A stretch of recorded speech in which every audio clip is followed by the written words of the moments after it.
ಶಿರೂರು ಗುಡ್ಡ ಕುಸಿತ ದುರಂತ ಘಟನೆಯ ಕುರಿತು ಇಂದಿಗೂ ಬಹಳ ನೋವಿದೆ. ಈ ಘಟನೆ ನಡೆದ ಸ್ಥಳದಿಂದ ಮೇಲ್ಭಾಗದಲ್ಲಿರುವ ಹಲವು ನಾಗರಿಕರಿಗೆ ತೊಂದರೆಯಾಗುತ್ತದೆ ಎನ್ನುವ ಉದ್ದೇಶವನ್ನ ತಿಳಿದು ಗಂಗಾವಳಿ ನದಿಯಲ್ಲಿ ಬಿದ್ದ ಮಣ್ಣನ್ನು ತೆರವುಗೊಳಿಸಲು 4,34,00,000 ರೂಪಾಯಿ ಅನುದಾನವನ್ನ ತಂದು ಈ ಕೆಲಸವನ್ನ ಆರಂಭಿಸಿದ್ದೇವೆ ಎಂದು ಕಾರವಾರ ಅಂಕೋಲ ಕ್ಷೇತ್ರದ ಶಾಸಕ ಸತೀಶ್ ಸೈಲ್ ಹೇಳಿದರು. ಅಂಕೋಲ ಶಿರೂರು ಬೊಮ್ಮಯ್ಯ ದೇವಸ್ಥಾನದ ಹತ್ತಿರ ನಡೆದ ಗಂಗಾವಳಿ ನದಿಯಲ್ಲಿ ಬಿದ್ದ ಮಣ್ಣು ತೆರವು ಕಾರ್ಯಾಚರಣೆಯ ಕಾಮಗಾರಿಗೆ ಪೂಜೆ ನಡೆಸಿ ಮಾತನಾಡಿದ ಅವರು, ಈ ದುರಂತದಲ್ಲಿ 11 ಜನ ನಿಧನರಾಗಿದ್ದು 9 ಜನರ ಮೃತದೇಹಗಳು ಪತ್ತೆಯಾಗಿದ್ದು ಇನ್ನೂ 2 ಮೃತದೇಹಗಳು ದೊರೆಯಬೇಕಿದೆ.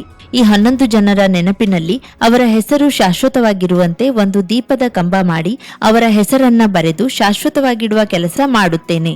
ಮಣ್ಣು ತೆರವು ಕಾರ್ಯಾಚರಣೆಯಿಂದ ನನ್ನ ಕ್ಷೇತ್ರದ ನಾಗರಿಕರಿಗೆ ಅನುಕೂಲವಾದ್ರೆ ಅದೇ ನೀವು ನನಗೆ ಕೊಡುವ ದೊಡ್ಡ ಬಹುಮಾನ ಎಂದು ಹೇಳಿದರು. ಇಲ್ಲಿಯ ಸ್ಥಳೀಯ ಎಲ್ಲ ಜನರು ಅದರ ಬಗ್ಗೆ ಸ್ಟ್ರೈಕ್ ಮಾಡಿದ್ರು. ಆವಾಗ ನಾನು ಒಂದು ಮಾತು ಹೇಳಿದ್ದೆ, ಏನಂತ ಹೇಳಿದ್ರೆ, ಖಂಡಿತ ಇದನ್ನ ಮಾಡಿಸುವ ಹೋಗ್ತಿದ್ದಂಗೆ ನೋಡಿ ಆ ಜವಾಬ್ದಾರಿ ನನ್ನದಂತ ಇವತ್ತು ಆ ದಿವಸ ನಾನು ಹೇಳಿದ್ದೆ. ಆವಾಗ ಒಂದು ಪ್ರಪೋಸಲ್ನ ಕಳಿಸಿದಾಗ 2 ಕೋಟಿ ಮಾತ್ರ ಸ್ಯಾಂಕ್ಷನ್ ಆಯಿತು. 2 ಕೋಟಿ ಸ್ಯಾಂಕ್ಷನ್ ಆಗುವಾಗ ನಾವು ಇಲ್ಲಿ 2 ಸಲ ಟೆಂಡರ್ ಹಾಕಿದ್ವಿ. ನಾನು ಹೇಳಿದ್ದೆ ಮೊದಲೇ, ಇದನ್ನು ಹೈಡ್ರೋಗ್ರಾಫಿಕ್ ಸರ್ವೆ ಮಾಡಿದ ಮೇಲೆ ಅದನ್ನು ಎಷ್ಟು ತಳದ ಮಟ್ಟಿಗೆ ನನಗೆ ಯಾವಾಗ ಹೋಗುವುದಿಲ್ಲ ಅಲ್ಲಿ ತನಕ ಈ ಪ್ರಾಬ್ಲಮ್ಮು ಸಾಲ್ವ್ ಆಗೋದಿಲ್ಲ ಅಂತ ನಾನು ಹೇಳಿದ್ದೆ. ಮತ್ತು ಈ ಪ್ರಾಬ್ಲಮ್ ಇದೇ ಥರ ಮುಂದೆ ಹೋದರೆ ಜನರಿಗೆ ಇಲ್ಲಿ ಪ್ರಾಬ್ಲಮ್ ಆಗ್ತದೆ ಅಂತ ಹೇಳಿದ್ದೆ. ಇನ್ನೂ ತನಕ ಹೇಳಿದ ನೆನಪುಂಟು, ಇದನ್ನು ಮಾಡಿಕೊಡ್ತೀರಾ ಅಂತ ಹೇಳ್ಕೊಂಡು, ಇದನ್ನು ಮಾಡಿಕೊಡ್ತಿದ್ರೆ ಜನರಿಗೆ ಈ ತೊಂದರೆ ಆಗೇ ಆಗ್ತದೆ ಅಂತ ಹೇಳಿದ ಮೇಲೆ ಅದನ್ನು 4G ಕೊಟ್ಟು ಮಹೇಂದ್ರ ಅಂತ ನಮ್ಮ ಈ ಕೆಲಸ ಲಾಸ್ಟ್ ನಾವು ಮಾಡಿದ್ದೇವೆ ಪ್ರಯತ್ನ, ಆ ಪ್ರಯತ್ನದ ಫಲ ನಮ್ಗೆ ಸಿಕ್ಕಿತ್ತು. ಅದನ್ನು ಅವರ ಹೆಸರಿನಲ್ಲೇ ನಾವು 4G ಆಗಿ ಮಾಡ್ಕೊಂಡು ಬಂದ್ವಿ. ಇದಕ್ಕೆ ನಮ್ಮ ಉಸ್ತುವಾರಿ ಸಚಿವರು ಇರ್ಬೋದು, ಎಲ್ಲರೂ ನಾವು ಮಾತಾಡಿದ್ದೇವೆ. ಸರ್ಕಾರದಲ್ಲಿ ಒಂದೇನಾಗ್ತದೆ, ಫಾಲೋಅಪ್ ಇರಬೇಕಾಗ್ತದೆ. ಫಾಲೋಅಪ್ ಇಲ್ಲದೆ ಕೆಲಸ ಆಗೋದಿಲ್ಲ. ಆ ಫಾಲೋಅಪ್ಪನ್ನು ಮಾಡಿಕೊಂಡು ಇದನ್ನು ಲಾಸ್ಟ್ ಈ ಮಟ್ಟದಲ್ಲಿ ತಂದು ನಾವು ಇಳಿಸಿದ್ದೇವೆ. ಈಗ ನಮಗೆ ನೆನಪು 2 ವರ್ಷ ಆಯಿತು. ಜುಲೈ 16 ಸುಮಾರು ಲಕ್ಷ್ಮಣ್ ಅವರ ಫ್ಯಾಮಿಲಿಯಿಂದ 4 ಜನ, ಜಗನ್ನಾಥ್ ಒಬ್ಬರು, ಮತ್ತು ಉಳುವರೆ ಗ್ರಾಮದ 2 ಜನ, ಮತ್ತು ಕೇರಳದ ನಮ್ಮ ಅರ್ಜುನ. ಆ ಟೈಮ್ನಲ್ಲಿ ನಾವು ಪ್ರಯತ್ನ ಮಾಡುವಾಗ ಹೇಳಿದ್ವಿ, ನಾನು ಫಸ್ಟ್ ಬಂದಾಗ ಹೇಳಿದ್ವಿ, ಇಲ್ಲಿ ಮಾಡೋದು ಬೇಡ, ಸೀದಾ ನೀರಲ್ಲೇ ಮಾಡುವ. ಯಾಕಂತ ಹೇಳಿದ್ರೆ 6 ದಿವಸ ತನಕ ಮನುಷ್ಯ ಜೀವಂತ ಇರ್ತಾನೆ ಅಂತ ಹೇಳಿದ್ಮೇಲೆ ಇಲ್ಲೇ ಮಾಡುವ ಅಂತ ಹೇಳಿದರು. ಕೆಲವರು ಅಲ್ಲಿ ನಮಗೆ ಸ್ಪಂದನೆ ಕೊಡಿಲ್ಲ, ಇಲ್ಲೇ ಇದೆ ಅಂತ ಹೇಳ್ಕೊಂಡು ನಮಗೆ ಸುಮಾರು 10 ದಿವಸ ನಾವು ಅಲ್ಲೇ ಭಾಳಷ್ಟು ಪ್ರಯತ್ನ ಪಟ್ವಿ. ಆಮೇಲೆ ದೊಡ್ಡ ಭೂಮಿದು ಟ್ರೈನ್ ತಂದ್ವಿ. ಆಮೇಲೆ ದಿಲ್ಲಿಯಿಂದ ಒಂದು ಮೆಟಲ್ ಡಿಟೆಕ್ಟರ್ ತೊಗೊಂಬಂದ್ವಿ ಸಪ್ರೇಟಾಗಿ, ನಾವೇ ಪೇಮೆಂಟ್ ಮಾಡಿಕೊಂಡು. ಸಿಬರ್ಡ್ನವ್ರು ಹೆಲ್ಪ್ ಮಾಡಿದರು. ಅಂದಿನ SP Narayan, Lakshmipriya DC madam, ಆಮೇಲೆ CISF ಮತ್ತು ನಮ್ಮ ಕರ್ನಾಟಕದ 2 ಡಿಪಾರ್ಟ್ಮೆಂಟ್, NDRF ಮತ್ತು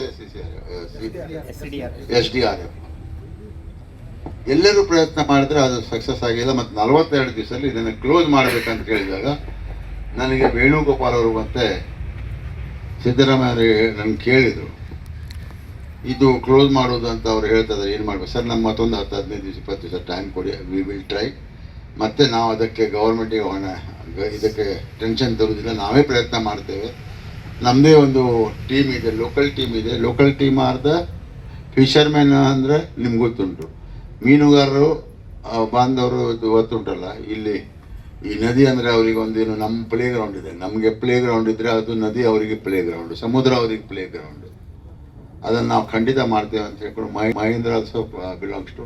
ಗ್ಯಾರಂಟಿ ಅನುಷ್ಠಾನ ಸಮಿತಿ ಜಿಲ್ಲಾ ಉಪಾಧ್ಯಕ್ಷ ಪುರುಷೋತ್ತಮ್ ನಾಯ್ಕ್ ಮಾತನಾಡಿ, ಶಾಸಕ ಸತೀಶ್ ಸೈಲ್ ಸಚಿವರಾಗಿ ಶ್ರೀ ದೇವರ ಆಶೀರ್ವಾದದಿಂದ ಮುಂದಿನ ದಿನದಲ್ಲಿ ಕ್ಷೇತ್ರದ ಅಭಿವೃದ್ಧಿಯನ್ನ ಮಾಡಲು ದೇವರು ಅನುಗ್ರಹಿಸಲಿ ಎಂದು ಹೇಳಿದ್ರು. ಗ್ಯಾರಂಟಿ ಅನುಷ್ಠಾನ ಸಮಿತಿ ತಾಲೂಕಾ ಅಧ್ಯಕ್ಷ ಪಾಂಡುರಂಗ ಗೌಡ ಮಾತನಾಡಿದ್ರು.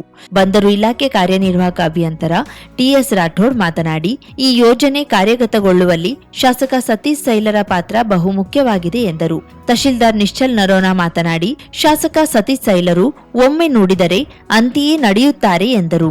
ತಾಲೂಕ್ ಪಂಚಾಯತ್ ಕಾರ್ಯನಿರ್ವಹಣಾಧಿಕಾರಿ ರಾಮಗುನುಗಿ ಮಾತನಾಡಿ, ಗಂಗಾವಳಿ ನದಿಯಲ್ಲಿ ಮಣ್ಣು ತುಂಬಿರುವುದರಿಂದ ಮೇಲ್ಭಾಗದ ಹಲವು ಗ್ರಾಮಗಳ ನಾಗರಿಕರಿಗೆ ಸಮಸ್ಯೆಯಾಗುತ್ತಿತ್ತು. ಶಾಸಕ ಸತೀಶ್ ಸೈಲ್ ಇದೀಗ ಮಣ್ಣು ತೆರವು ಕಾರ್ಯಾಚರಣೆಗೆ ಪೂಜೆ ನೆರವೇರಿಸಿರುವುದು ನಿಜಕ್ಕೂ ಮಾದರಿ ಎಂದರು. ಶ್ರೀ ಬೊಮ್ಮಯ್ಯ ದೇವರಿಗೆ ಪೂಜೆ ಸಲ್ಲಿಸಿದ ನಂತರ ಕಾಮಗಾರಿಗೆ ಚಾಲನೆ ನೀಡಿ ಈ ಕೆಲಸ ಸುಸೂತ್ರವಾಗಿ ನಡೆಯಲಿ ಎಂದು ದೇವರಲ್ಲಿ ಸತೀಶ್ ಸೈಲ್ ಪ್ರಾರ್ಥಿಸಿದ್ರು. ಪತ್ರಕರ್ತ ಸುಭಾಷ್ ಕಾರೇಬೆಲ್ ಕಾರ್ಯಕ್ರಮ ನಿರೂಪಿಸಿದ್ರು. ಬಂದರು ಇಲಾಖೆ ಮಂಜುನಾಥ್ ನಾಮದಾರಿ ಸ್ವಾಗತಿಸಿದ್ರು.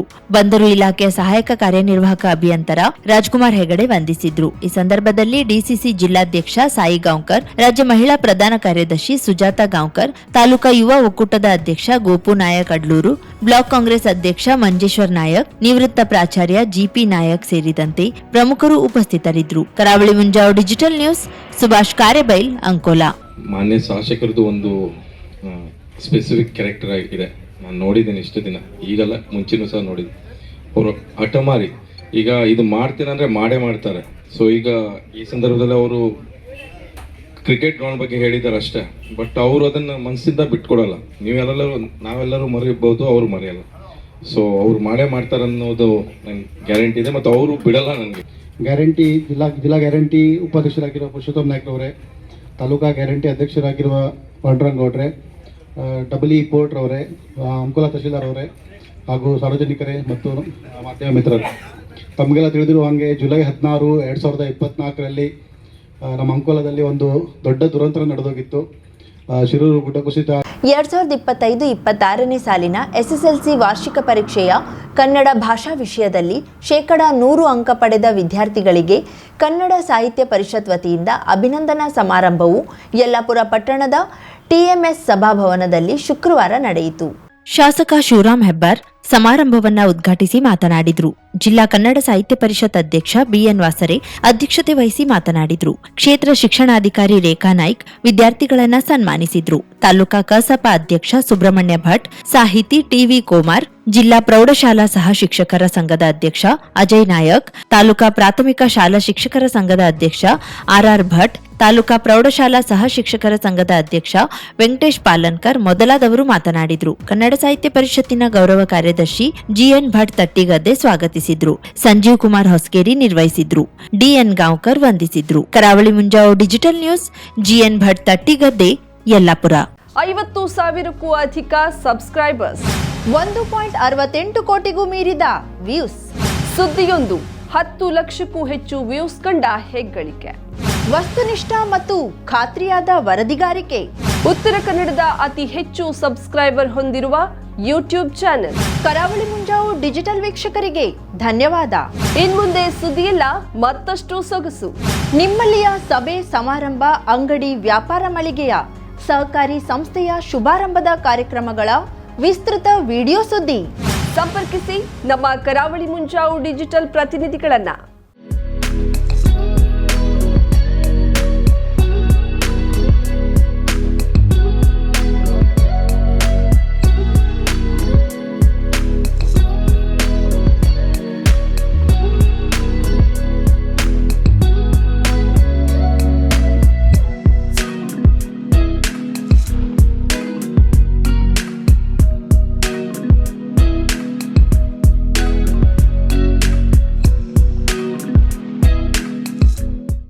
ಸಮಾರಂಭ ನಿಮ್ಮದು, ಸಂಭ್ರಮ ನಮ್ಮದು. ನೋಡ್ತಾ ಇರಿ ಕರಾವಳಿ ಮುಂಜಾವು ಡಿಜಿಟಲ್.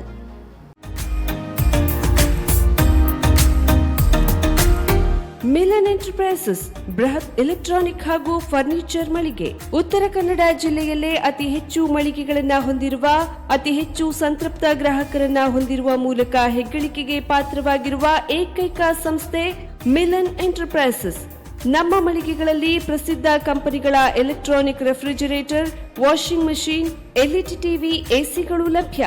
ಭಾರತದ ಕರಾವಳಿ ಹವಾಮಾನಕ್ಕೆ ಹೊಂದಿಕೊಳ್ಳುವ ನಂಬರ್ 1 ಬ್ರ್ಯಾಂಡ್ ಆದ ಗೋದ್ರೇಜ್ ಕಂಪನಿಯ ಕಪಾಟು, ಆಫೀಸ್ ಟೇಬಲ್, ಆಫೀಸ್ ಚೇರ್, ಬ್ಯಾಂಕ್ಗಳಿಗೆ ಹಾಗೂ ಚಿನ್ನದ ಅಂಗಡಿಗಳಿಗೆ ಬೇಕಾಗುವ ಸೇಫ್ ಲಾಕರ್ಗಳು ಅತಿ ಕಡಿಮೆ ಬೆಲೆಯಲ್ಲಿ ಲಭ್ಯವಿದೆ. Teak wood sofa set, wooden dining table ಹಾಗೂ ಗ್ರಾಹಕರಿಗೆ ಬೇಕಾಗುವ ಅಳತೆಯಲ್ಲಿ ನಿಮ್ಮ ಮನೆಗೆ ಹೊಂದಿಕೊಳ್ಳುವ ಹಾಗೆ ಫರ್ನಿಚರ್ಗಳನ್ನ ಮಾಡಿಕೊಡಲಾಗುವುದು. ಕಸ್ಟಮೈಸ್ಡ್ ಕಿಚನ್, ವಾರ್ಡ್ರೋಬ್ಗಳನ್ನ ಅತಿ ಹೆಚ್ಚು ವರ್ಷಗಳ ಕಾಲ ಬಾಳಿಕೆ ಬರುವ ಹಾಗೆ ವಾರಂಟಿಯೊಂದಿಗೆ ಮಾಡಿಕೊಡಲಾಗುವುದು. ನಮ್ಮಲ್ಲಿ ಡ್ಯೂರಾಫ್ಲೆಕ್ಸ್, ಗೋದ್ರೇಜ್ ಕಂಪನಿಯ memory foam mattress, orthopaedic mattress, spring ಮ್ಯಾಟ್ರೆಸ್ಗಳು ಕಡಿಮೆ ಬೆಲೆಯಲ್ಲಿ ಲಭ್ಯ. ವಿವಿಧ ಕಂಪನಿಗಳ ನವೀನ ಮಾದರಿಯ mixer, grinder, fan, cooker, tawa, flask, micro ಓವೆನ್ಗಳು ಲಭ್ಯವಿದೆ. 0% ಬಡ್ಡಿಯೊಂದಿಗೆ ಸ್ಥಳದಲ್ಲಿಯೇ ಬಜಾಜ್ ಫೈನಾನ್ಸ್ ನಿಂದ ಸಾಲ ಸೌಲಭ್ಯವಿದೆ. ಮಿಲನ್ ಎಂಟರ್ಪ್ರೈಸಸ್ ನಲ್ಲಿ ಖರೀದಿ ಮಾಡುವ ಗ್ರಾಹಕರಿಗೆ ಡಿಸ್ಕೌಂಟ್ ಮತ್ತು ಗಿಫ್ಟ್ ಜೊತೆಗೆ ಪ್ರತಿ 2,000 ರೂಪಾಯಿಗಳ ಖರೀದಿಗೆ ಒಂದು ಬಂಪರ್ ಲಕ್ಕಿ ಡ್ರಾ ಕೂಪನ್ ನೀಡಲಾಗುವುದು. ಈ ಲಕ್ಕಿ ಡ್ರಾನಲ್ಲಿ 7 ಲಕ್ಷದವರೆಗೆ ಬಹುಮಾನ ಗೆಲ್ಲುವ ಅವಕಾಶ ನಿಮ್ಮದಾಗಿರುತ್ತದೆ.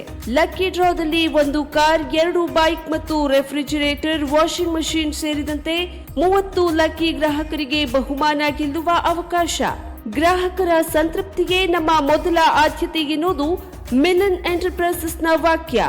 ಉತ್ತರ ಕನ್ನಡ ಜಿಲ್ಲೆಯ ನಮ್ಮ ಶೋರೂಮ್ಗಳಾದ old Mahalakshmi super market, Mulla stop ಹತ್ತಿರ, ಕಾಜುಬಾಗ್, ಕಾರವಾರ, ಅಗ್ರಿಕಲ್ಚರ್ ಆಫೀಸ್ ಎದುರುಗಡೆ, ಮಾಸ್ತಿಕಟ್ಟೆ ರೋಡ್, ಹೊನ್ನಾವರ, ಸೀಮಾ ಕಾಂಪ್ಲೆಕ್ಸ್ ಹತ್ತಿರ, Moni Basti main road, Bhatkal, Indian bank ಎದುರು, CP Bazaar road, Sirsi, JS building, JN road, Dandeli, KS building, Motikeri road, Haliyal. ಇಲ್ಲಿಗೆ ತಪ್ಪದೇ ಭೇಟಿ ನೀಡಿ ಸಂತೃಪ್ತರಾಗಿ.